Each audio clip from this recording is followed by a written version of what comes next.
Welcome to Living Vividly, the podcast where health, wellness, and curiosity collide. I'm Jackie, the founder of Vivid Health and Wellness, your guide on this journey to living your happiest and healthiest life. My co-host Daphne, the unconventional dietitian, is always ready to shake things up and bring a fresh perspective to your wellness journey. And we can't forget Dustin, our producer, who keeps everything running smoothly behind the scenes. Together, we'll chat with health and wellness experts along with everyday people who have inspiring stories and practical insights to share. If you're ready to nourish your body, move better, and discover simple ways to thrive, you're in the right place. And hey, if you enjoyed today's conversation, don't forget to leave us a comment sharing your thoughts, and subscribe so you never miss an episode. Today we're joined by Ashley Ramsey. She's a PA here in Lafayette, and you specialize in thyroid health.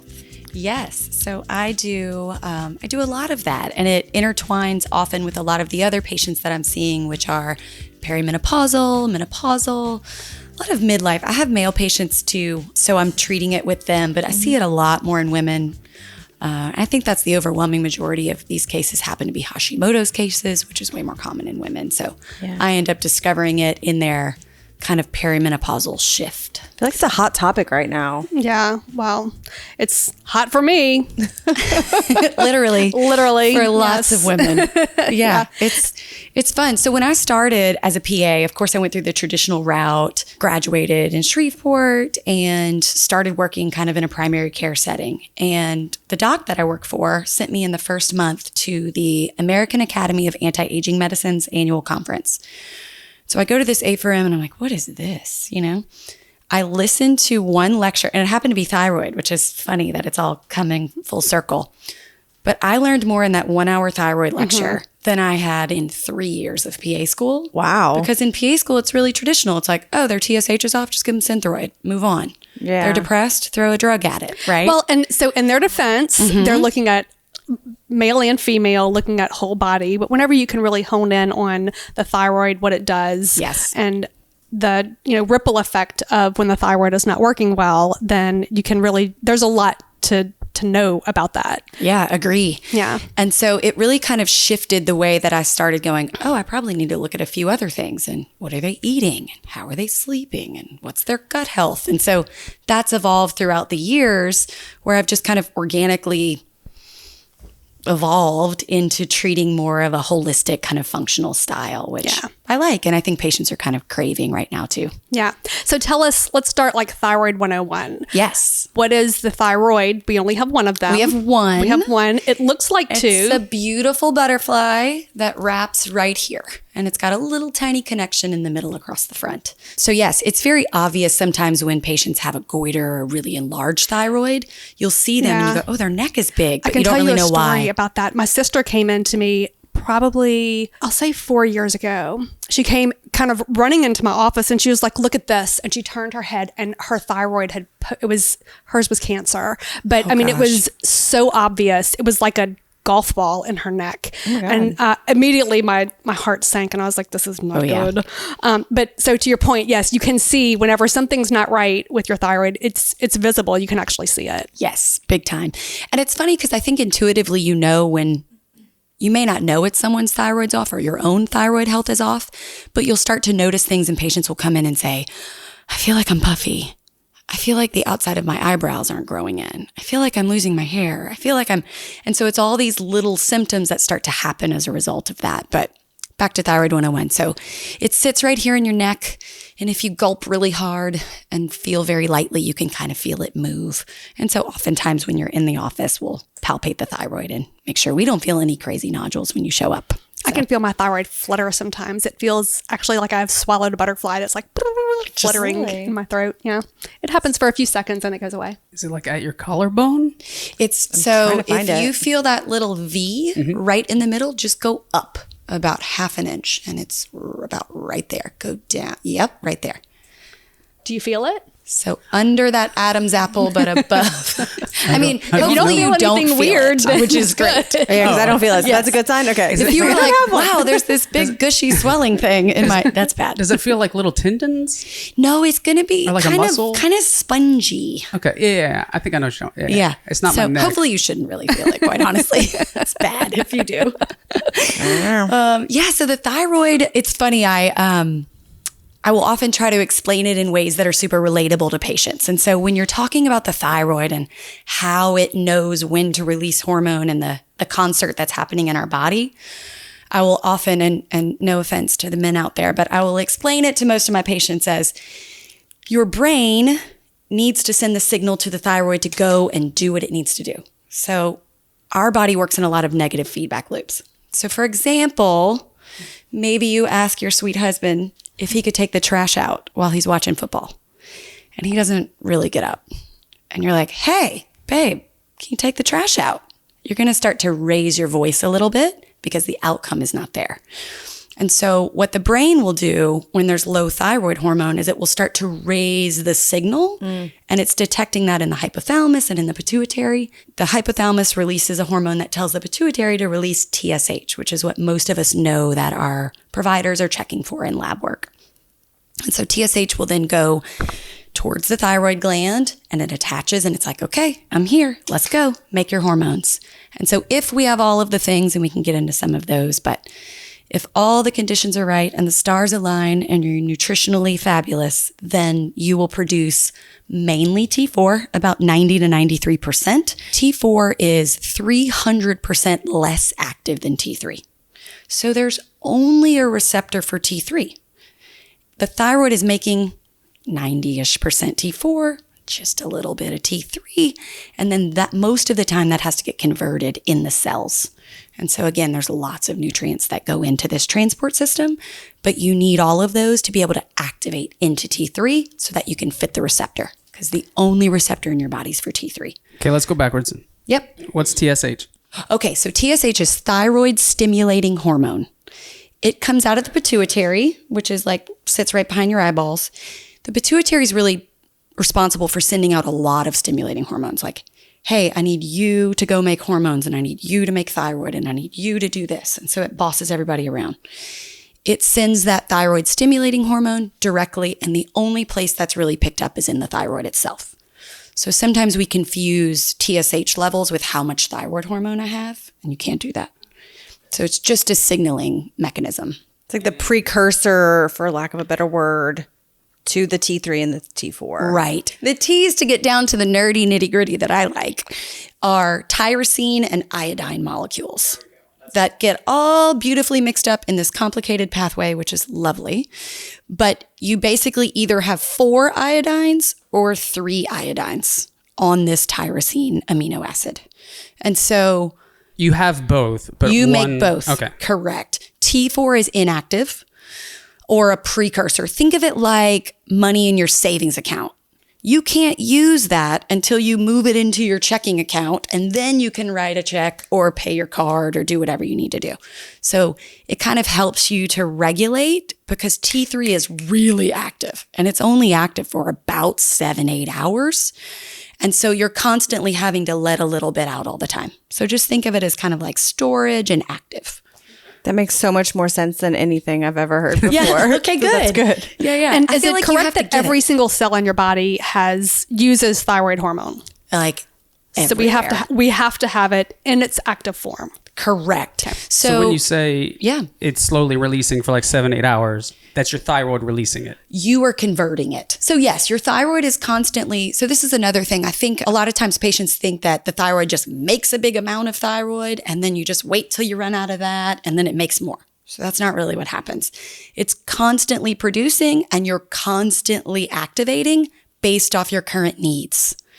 Okay. So think of the thyroid like a thermostat. So if you say, okay, I'm in distress and I need to run away and fight, what do you need to do for that? You need to turn up the volume knob so that you are telling the liver, hey, I need you to make some more glucose, and I need you to break down the storage glycogen, which is stored glucose. I need you to activate that because I need some fuel.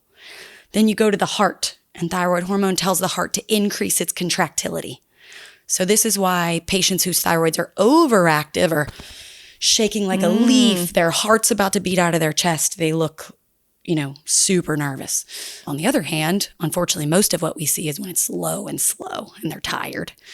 It also tells muscles how to contract. It also will go in and tell the brain, hey, make new dendrites, make new myelination, coat these nerves, help the pathways.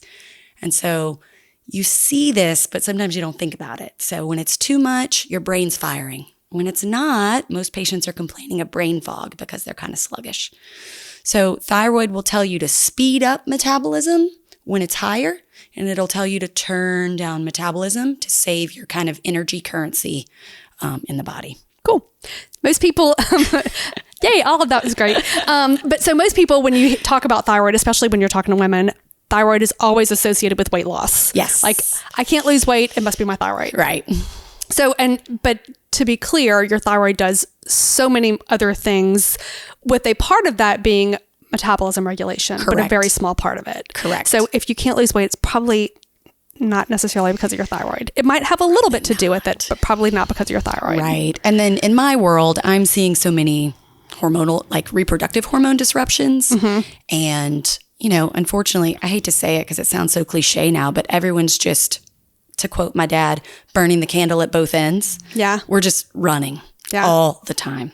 And so if you're constantly giving that input that you need to go, you're trying to manipulate all these systems. So stressors will start to disrupt your metabolism. Lack of hormones will disrupt your metabolism. How does your thyroid and cortisol levels work together? So I'm assuming they have to. A little bit is helpful Right. and stimulating, right? So like, for example, I was nervous today to do this podcast. That little bit of an adrenaline boost kind of helped me out a little bit. But if I were to stay at that state. But that comes from the thyroid releasing that? So they do have an interaction. So if you're on a high cortisol, high stress state, that will eventually downregulate the thyroid function. So it tries to regulate it. It's I gotcha. Goldilocks. Yeah. Not enough is not great. Too much is not great. Gotcha. So you need to not be overtaxed because then you just burn out. So what would be some other signs and symptoms of thyroid dysfunction? So we talked about brain fog, which is very common, but can happen for all different kinds of reasons. Right. Potentially weight loss or lack of weight loss resistance, hair falling out. Yes, correct. So hair falls out in all kinds of different patterns based off the issues. So with thyroid, what you'll normally see is, you can see diffuse shedding. So it's not more male pattern stuff, which would be here. What's really cool and unique to the thyroid is it's not cool if it's happening to you, but it's fun from a provider standpoint to be like, oh, you have thyroid issues, is the lateral third of your eyebrows will stop growing. And so you'll look at someone and you're like, something's not right, but what is that? The other thing that's really common with hypothyroidism, when it's low and sluggish, is something called myxedema. So you get this kind of like collagenous type fluid buildup.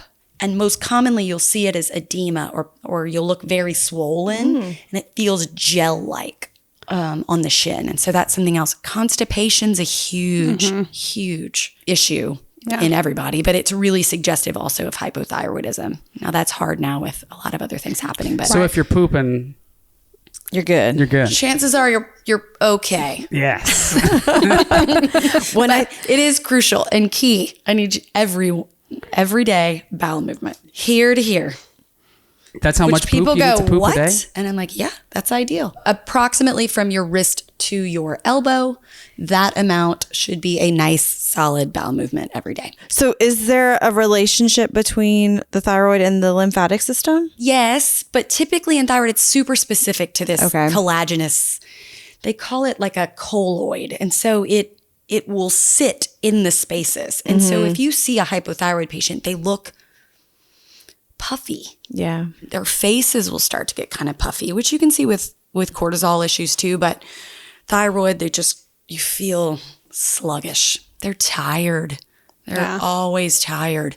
They'll sleep all night and they go, I don't understand. I wake up tired. Also depression, which is a sad one because oftentimes patients get kind of pushed off if their TSH is remotely normal. They're like, oh, you're just depressed. Give him some Sometimes Prozac. that's not, right? Like you need to I find that a lot of other functional medicine providers really aim to keep that TSH under 1.5. I've heard some docs like Dr. Tina Moore, she likes it around 1. I think the American College of Endocrinology says it can go up to 3. But look, if you look at any reference range, It's 4.5. it's high. It's way too high. And patients will describe that they feel like they've just been hit by a Mack truck. Yeah. Anything above a 3.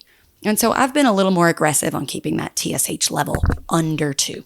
Okay, so let's talk about TSH and labs. Yes. We'll kind of go into that. Yes. So TSH you described as thyroid stimulating hormone. Correct. So when you get your labs, which is TSH is typically what is ordered by your practitioner to evaluate your thyroid function. Correct. And the good news is it is in most wellness panels. So like, not that insurance pays for all that much, but most of your annual screening exams, a TSH is included, which I appreciate. So, but we don't want to stop with TSH, right? I believe that you do not. Okay, so tell us what, if I'm going to the doctor today, Yes. and I have 2 or 3 symptoms that I think may be thyroid related Yes. and family history. Yes. What am I going to ask my doctor to run? What labs besides TSH? So my bare minimum would be a TSH, a free T4, which is that... that inactive form. That's right, free T4, a free T3, and a TPO, which is TPO stands for thyroid peroxidase. Yes, I would do a TSH, free T3, free T4, and a TPO.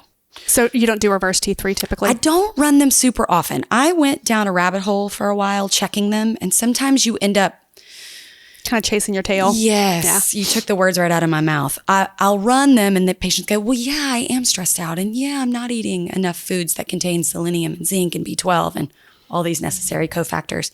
And you start trying to manipulate variables when there's probably another answer. Yeah. But I have gone into checking reverse T3s. I also would add a thyroglobulin antibody. Oftentimes, if you're, some providers who aren't used to looking at those don't like to run a lot of thyroid labs, but I love those. So I would check those things as well too. So TSH is looking for how much hormone the thyroid is being asked to produce. Correct. So that's going to be based off a lot of factors, but most simply it's what's circulating in the body. So just like our body is this super cool feedback loop, if the levels circulating in the blood are low and all of the receptors for thyroid are wide open, the brain recognizes there's not enough of this hormone. So the hypothalamus will start producing something called thyrotropin releasing hormone. So this is TRH. That guy then goes to the pituitary, where the pituitary now produces that TSH, thyroid stimulating hormone. And so yes, it's all as what should happen is then the thyroid produces hormones, the levels come up, they go back to the brain like a roll call, and they're like, I'm here, stop calling for me. That level should then decline back down, kind of like we were talking about. My goal would be under 2. So when your T3 and T4 are being produced appropriately, or your T4 is being converted into T3, and that's all appropriate, then your TSH level should come closer to that like 0.5 to 2 because it got what it wanted. Range. Correct. So I kind of think of it also like a seesaw, so if your stimulating hormone is high, you're screaming for something that's not there. The hormones are low. So as the hormones come up, then you will see the stimulating hormone. You should see this stimulating hormone decline. And where do you like to see T3 and T4? I do a lot of free hormone testing because I find that just is a little more bang for your buck. So you find and out by free meaning you're testing free T3. That's and right. I'm free sorry. Yes, T4. not free from the lab. They charge for everything. I was like, I'm on my way. Free I knew something was going to come out of your mouth. Yes. What is not bound to carrier proteins and what can go out and attach to your cells? That varies a little, but if it's too complicated, you don't have to get into it. No, it's okay. I mean, my kind of general baseline is a free T4 above 1, a free T3 above 3. Okay. So that's kind of a general rule of thumb. Yeah. And so what are you testing TPO for? Yes. And thyroglobulin? I like to check the thyroid antibodies because an overwhelming majority of patients, and unfortunately it's about, I think it's 7-to-1 female to male. This happens way more often in women, is they will develop an autoimmune condition called Hashimoto's thyroiditis. Sometimes you will hear it called autoimmune thyroid, but this is the story where you hear, well, my mom and my grandma and my aunt and I think my uncle, and they'll rattle off their entire genealogy who all had low thyroid problems. And so unfortunately, we know this happens for a variety of reasons, but I'm looking to screen for that autoimmune condition. So most labs right now have standardized to a certain test where if TPO or thyroid peroxidase antibody levels are above 30 to 34, depending on the lab, that's considered positive. If thyroglobulin... And when you say positive... Meaning, yes, they are present and there's enough of them that matter. Okay. Now, I deviate from this a little bit because my brain is like, well, wait a minute. Why do you have any? You should have none, right? You shouldn't be attacking your body, even a smidge. It's like just a little bit of cyanide's okay. No, it's not, right? So we want to really minimize that. And I'm constantly working with my patients to reduce those. Thyroglobulin is against a protein that's necessary to make your hormones. And so it's kind of a colloid that's found in those thyroid follicles where you are producing your thyroid hormones. So if you have antibodies against that guy, how are you supposed to produce thyroid hormones appropriately? You can't. And so antibodies that is the sign that your body is attacking one of those places. Correct. And so that's the definition basically, or that's the diagnostic criteria pretty much for Hashimoto's. That's correct. Yay. So typically you want antibodies to like Not a virus.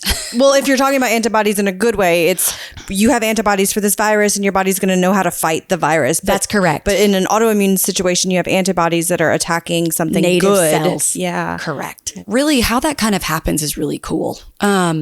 Again, not cool in real life, cool in biology. Cool in a science Cool nerd in way. a science nerd way. Welcome to my world. So what happens is we eat foods that are full of all the things we need, right? Tyrosine, which is an amino acid, iodide. What happens is the body can't use iodide as iodide. It has to get converted. Well, thyroid peroxidase helps iodide convert to iodine, which is now charged up and ready to go attach and make thyroid hormone. Well, one of the necessary steps in that is it casts off hydrogen peroxide. Okay, fine. Well, if you can neutralize that, that's not a problem. But what if you can't do that? Think about pouring hydrogen peroxide on a cut. It just burns up and kills everything around it, which is great for killing bacteria, but it's really bad for thyroid cells. And so we naturally neutralize that with a certain enzyme that we need selenium for. And so it's super cool that we need to make sure you have all of these components. Let's say you have antibodies against that enzyme that converts iodide to iodine. You can't make hormone the way you're supposed to. So we end up attacking some of our own super necessary enzymes because there's a lot of theories out on why we do that. But Yeah. So is iodine just an example, or is that actually what fuels? No, that's actually very necessary for making thyroid hormone. Every time I look at my salt, I'm like, why is there iodine in it? That's actually why they started That's added a conversation iodine. for another day. Yeah. We'll get you a better source. But yes. Just curious as to You can use what it's chunky for. salt. Chunky salt. Chunky Thick salt, like Jackie's. Yeah. No, because iodine also like cleans water. Like if you go camping, you put some iodine in the water and it makes it sterile or something. Like it, Well, I didn't know that. something like that. I went camping once in 7th grade and we did that. This was a long time ago. Is it creating hydrogen peroxide in the water to kill germs? I don't know. It's But weird. no, when she said that, I thought Yeah. the same thing. I was like, yeah, it's still on the cleaning side of things. I don't know. Interesting. Just some thyroid hormone in there. Yeah. So, fun fact, I have Hashimoto's. That's not a secret. I mean, I think everybody knows that knows me because I usually lead with that. Talking about TPO antibodies, I worked really hard to get my antibodies under 50 was my goal. If I'm under 50, then I feel like I'm good. I've had Hashimoto's for probably close to 10 years. And I think if you weren't the one that diagnosed it, you were certainly one of the ones that I was not gonna spill the beans. that started me on hormones, on medication. Anyway, my antibodies were like 60. And I was like, all right, I'm good. I'm working really hard, making this happen. And then I started eating dairy again. And so for backstory on that, I have done, I don't know how many food sensitivity tests over the years, just for funsies, you know, and dairy comes up on every single one that I've ever done, whey specifically, as being a problem. I do not feel different. I don't grow facial hair. Nothing changes. My gut is solid. I swear I could eat nails. Like nothing happens in my gut. I don't feel anything. And I was like, I'm going to start eating dairy again. There's this whole cottage cheese situation happening. So I started eating dairy again. And probably, I don't remember exactly when I started, but the last time that I tested my antibodies went up, my TPO antibodies went up to 800. Oh my God. So above 100 is where we really start getting nervous that there's actual thyroid tissue degradation. Like you're killing your own thyroid. Right. When I was diagnosed, it was like 220. Again, I'm going back about 10 years, but so it went up to 800, and that was very recently. So obviously, I'm not eating cottage cheese anymore, and I will be testing them again in a couple of weeks just to see how far it's come down. Please let us know. So you said you like to keep your levels under 50, 60. Yeah. And you said 30? Is that a Well, you want them 0 in a perfect world. Okay. The lab cutoff for, oh, hey, you have Positive. antibodies is Got it. around 30, 35, depending on the lab. When are the moments when they are supposed to go up? Because They should never They're go not. up. Those specific antibodies should never go up. So you shouldn't have, it would be why like. are they there, I guess? Yeah, so that's a really cool area of research right now because we're trying to figure out why. I see. What we do know is that most often you will find a really similar picture happening in patients who develop Hashimoto's. Typically, it's a selenium deficiency, an iodine excess, and usually leaky gut, and throw in a trauma catalyst. So, I had a surgery, I had a divorce, I went through a big event that raised a lot of cortisol spikes. So there's typically some trauma. It's really hard to put That's crazy finger on because what it sounds like is the only reason it's there is to notify people who test for it that something else is wrong. Well, That's That's crazy. what we know so far. Yeah, no, that's crazy. Yeah. But back to my iodine thing. oh, did we? Yes, you can use iodine. Yes, you did, for sure. Oh, yeah. Good. Well, I want to know. When I think I'm right, I have to look it up. I would have Googled it when I left. Yes, you can use iodine to disinfect water, making it safe to drink in emergency situations where boiling is not possible.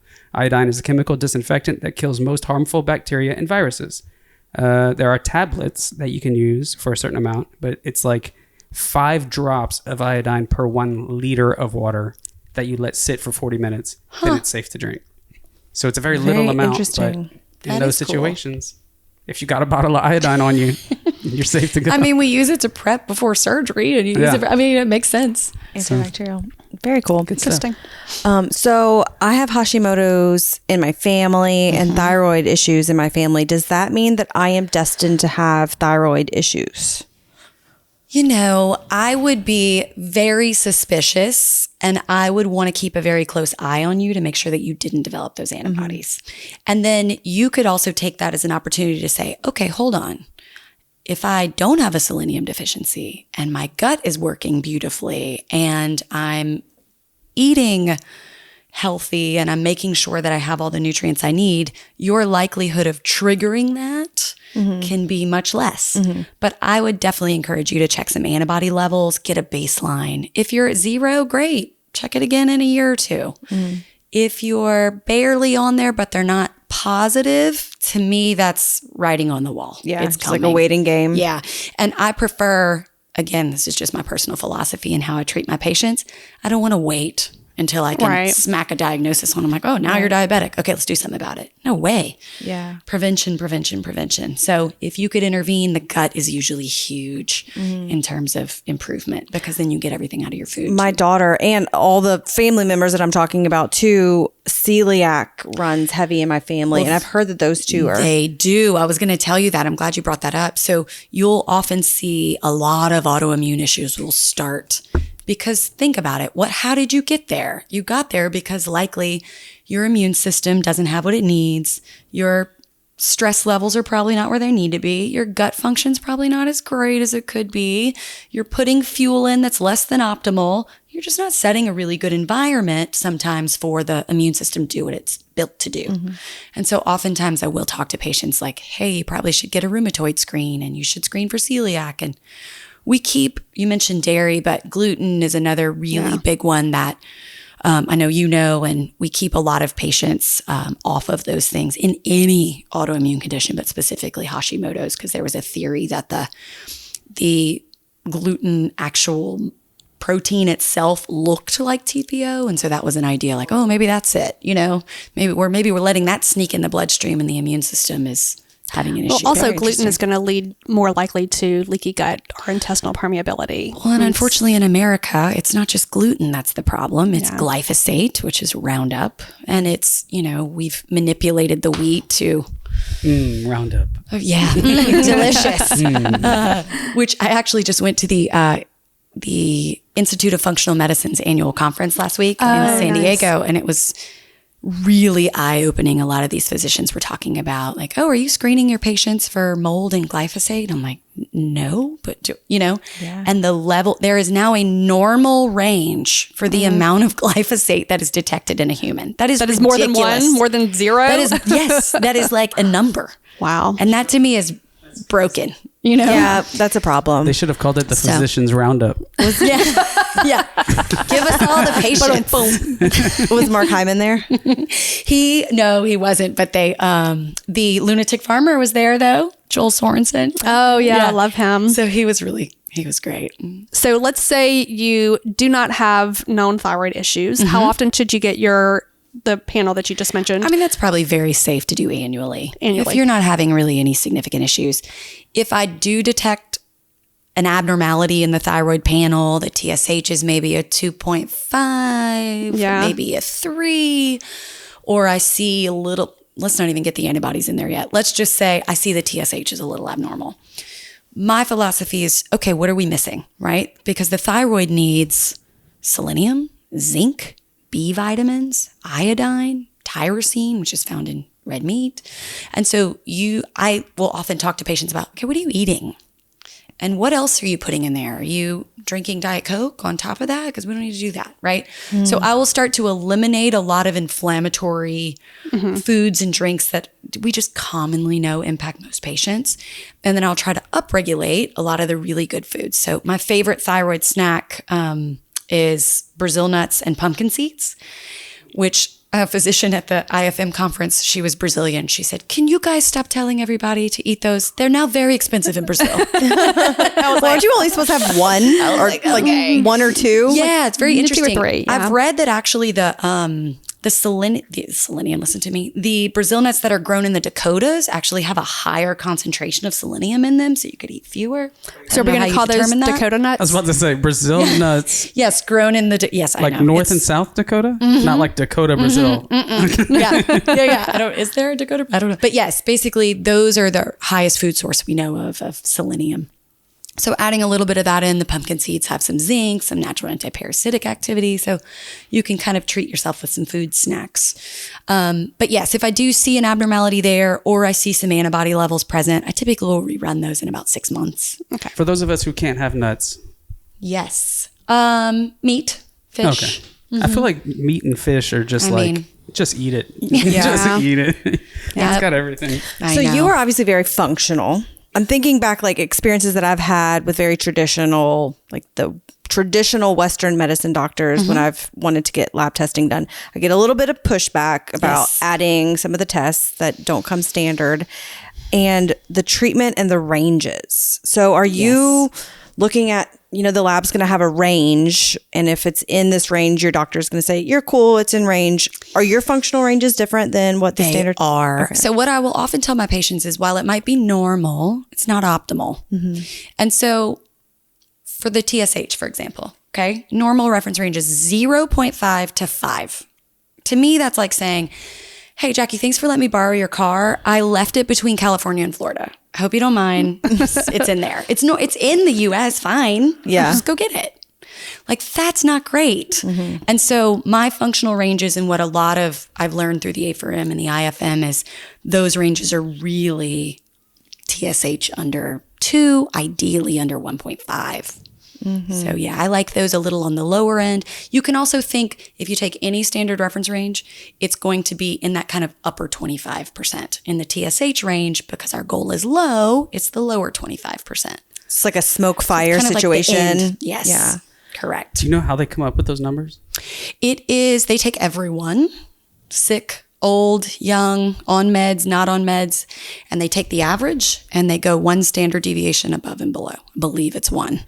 And so you'll say, well, that's crazy. You're so kind it's of not here, good. You're it's kind just of here. We're all unhealthy. I'm the average of all the unhealthy people. Bingo. That's crazy. Bingo. So yeah, to me, I'd rather be optimal. Yeah. If I can push it a little bit and I feel better, my hair stops falling out and I can poop and I'm not depressed, great. How many people have gone to their doctor and they're in range and they still feel like shit? I'm afraid that number is very high. Yeah. Because I will I get it. I don't currently accept insurance at my office because the insurance model doesn't work for functional medicine. That's not, I don't want to only look at that and only write those drugs, right? And what if I fix my patient with food? So anyway, I will have a lot of patients ultimately end up with me and go, hey, my friend told me, my hairdresser told me I finally have to come over here because I've seen like 5 people and I don't feel any better, right? And it's not that those providers are bad or less than. Maybe they just don't know, or maybe they have a different philosophy. And I think even providers are realizing, like, I need to further my education on this specific thing. I'm seeing this a lot. There's obviously going to be some stubborn people that aren't going to go the functional route, but obviously it's a lot more accessible to people. Well, I tell people when they tell me that their doctor says something like that, I'll tell them, okay, let's think about this situation. If you had a toilet that was overflowing and you called in a plumber and the plumber's like, everything looks pretty good to me, but the toilet still won't flush or is overflowing, are you going to continue to call that plumber? No. You're going to get another plumber. So if the doctor isn't doing, or isn't, like, you have to remember that the doctor is serving you, So if they're not doing what you're asking them to do, or if they're giving you pushback and not really listening to you, then there's a whole plethora of doctors out there. You can find one that's going to listen to you. And everyone has their niche, right? Like I do a lot of thyroid, I do a lot of reproductive hormones, but like, don't come to me because you have a skin cancer on your face. Like, I love you, but I'm going to send you to dermatology. Right. So, I think it's some of that too. It's just what they like and how far they are. Finding the expert in whatever the issue is. Yeah. What about the treatment? So whenever you have someone who's severely out of range, what's your first line of defense? Yeah, great question. So there's 2 kind of schools of thought in thyroid. The traditional school of thought is T4 only. So these are products like Synthroid, levothyroxine. It's just that T4 molecule. So remember, we talked that, yes, that's normally what your thyroid makes. But I'll be honest, in clinical practice, the problem I have with most patients is they can't convert. So it's not that they can't make the T4, they just can't convert it and they can't use it the way that they need to for any number of reasons. But the problem that I find with that is Synthroid will sometimes work if the patient's able to convert. Fabulous. If not, this is where some of the sticking point is. A lot of providers I don't know if they don't want to, they don't feel comfortable, it's not part of the standard protocol, but they hesitate to add T3, which is that active hormone it's really strong. So for example, like you can't give it to pregnant women. Crosses into the placenta, crosses into baby and speeds up baby's heart rate. We don't want to do that to those sweet little babies. But oftentimes I will have trouble with women getting pregnant until I add T3 because they can't convert the T4 to the T3. Wow. Yeah, so I find I've used Synthroid before. Sometimes I've had to add the T3, and then other times we use what's called natural desiccated thyroid. It's basically some pigs very politely donate their thyroid tissue against their will. Yeah. I'm pretty sure it's against their will. I'm pretty sure somebody enjoyed bacon out of it. Yeah. And so you can actually grind up porcine thyroid because pigs happen to produce thyroid hormone in a very similar ratio to the way humans do. And so we're able to kind of cheat and use their thyroid hormone that they made. Okay. So sometimes patients are sensitive to those because it's actual glandular tissue, so it's going to contain more than just hormones. Some of my patients, I've even had to compound T4 and T3 into a capsule for them, like a really personalized regimen. So supplementing with hormones is the only way. Yeah, if you are just having conversion issues from T4 to T3, sometimes it's a nutrient depletion. Sometimes you don't have enough B vitamins, or maybe your MTHFR, which if you've heard Gary Brecka on social media, you've learned about that recently. So it can do with, all right, what do I have? Zinc deficiency. That impacts the way you make hormone. You don't eat a lot of, maybe you're vegan. You don't eat a lot of animal sourced protein. You're missing some of those amino acids. So there's different scenarios where sometimes it's just a nutrient depletion. But yeah, ultimately thyroid's one of those things that it tends to require hormone replacement more than not. And that's pretty much a forever situation. Yeah. I've tried helping some patients wean down and off. It's typically just not sustainable. They feel bad. They go back to where they were. And some of that will depend on how much their thyroid was destroyed because they didn't know they had Hashimoto's for 10 years. And so sometimes it's just a little too late.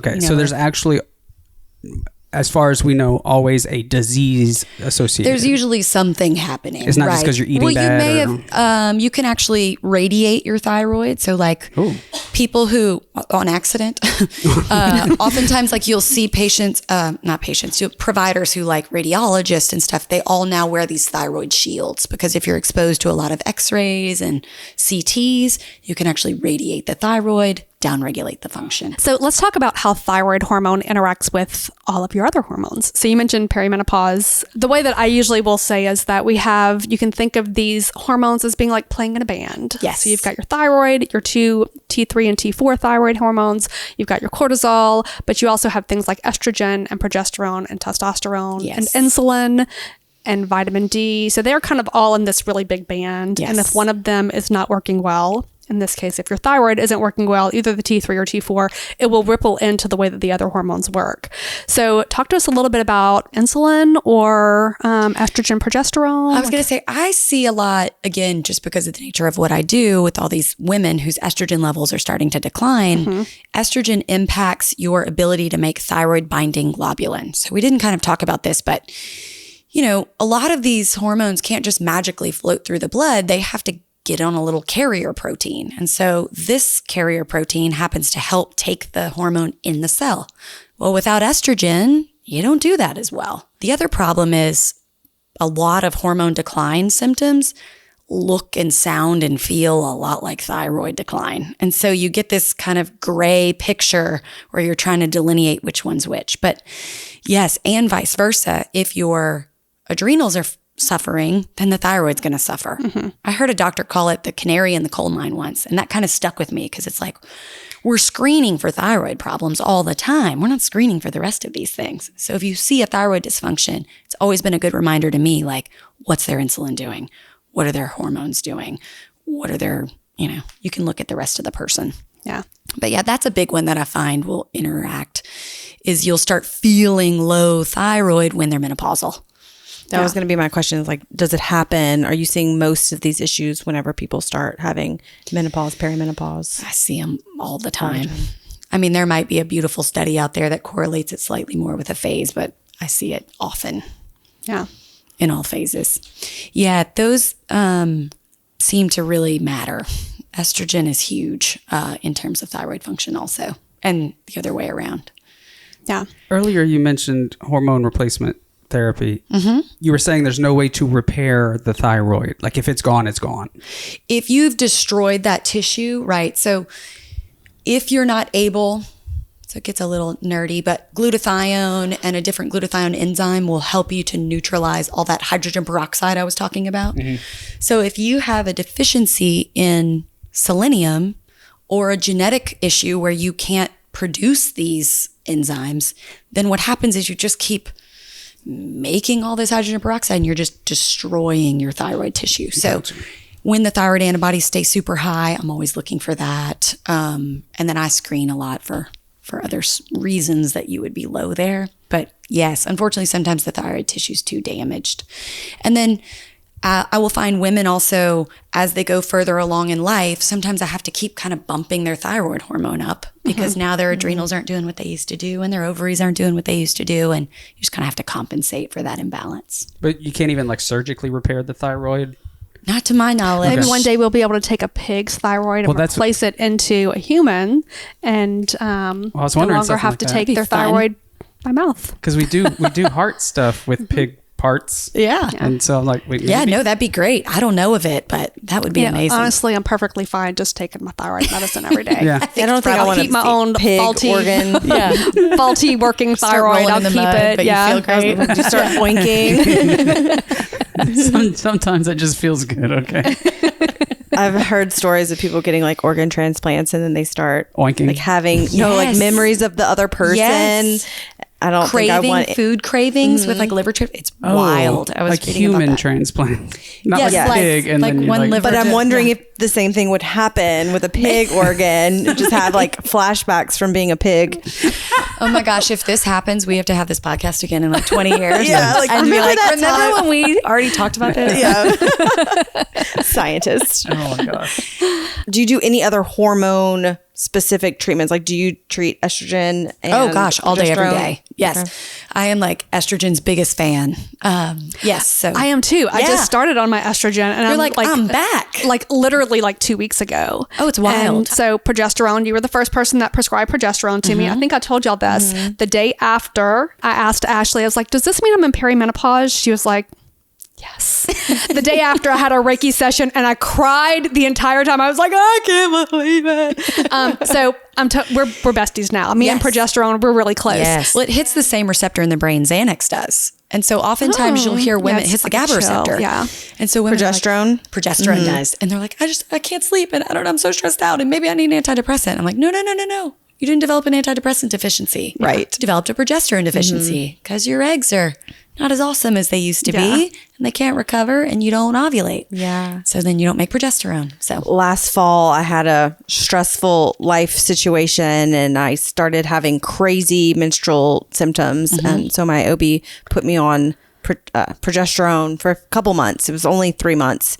The sleep. oh yes. Oh my God. Well, If I could be that's on how it every day. feel right now. So I did the progesterone many years ago. I started testosterone maybe 2 years ago, and just recently, just like I said, like 2 weeks ago, added progesterone, and I have slept like I haven't slept. I used to be a sleeper. Like I didn't sleep a lot, but when I slept, and I haven't slept in like 7 years probably until just the past couple of weeks. And I'm like, I was confused when my alarm went off the other day. I was like, what is where am I? happening? Because I wasn't already awake, which Yeah. was like the first time in a very long time.